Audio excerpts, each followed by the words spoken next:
இதான் நான். இது இல்ல, கொஞ்சம் சைட்ல திருப்புங்க. இதான் நான். அவங்க பெத்தெடுக்கலனாலும் அவங்க பிள்ளையாவே வளர்த்தவங்க எங்க அம்மா. இந்த ஆத்து கடந்து மலையேறி ஸ்கூலுக்கு போகணும்லாம் சொல்லுவாங்களே, அது மாதிரியெல்லாம் சொல்லணும்னு எனக்கும் ஆசைதான். ஆனா எங்க அம்மா விட மாட்டேன்னு சொல்லிட்டாங்க. புது சைக்கிள், புது பேக், தினமும் விதவிதமா லஞ்சுன்னு நான் கேட்கறதுக்கு முன்னாடியே கொடுத்துருவாங்க எங்க அம்மா.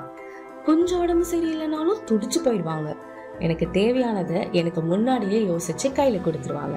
அப்புறம் ஸ்கூல் முடிச்சு காலேஜ் போன உடனே புது ஸ்கூட்டர், லேப்டாப்னு எங்க அம்மாவோட செல்ல பிள்ளை தானு வச்சுக்கோங்களேன்.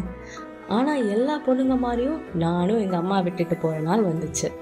தாலிக்கு தங்கத்தையும் கொடுத்து தாய் வீட்டு சீரையும் அவங்க ஆசீர்வாதத்தோட கொடுத்து அமிச்சாங்க. அதுக்கப்புறம் ஒரு நாள் ஒரு பிஞ்சு கை என் விரலை பிடிச்சு அம்மான்னு கூப்பிடும் போது எங்க அம்மா என் கையை பிடிச்சுக்கிட்டாங்க. பயப்படாத, அம்மா இருக்கேன்னு.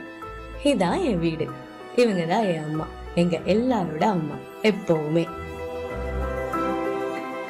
அம்மாவின் பொற்கால ஆட்சியை மீண்டும் அரியணை ஏற்றுவோம்.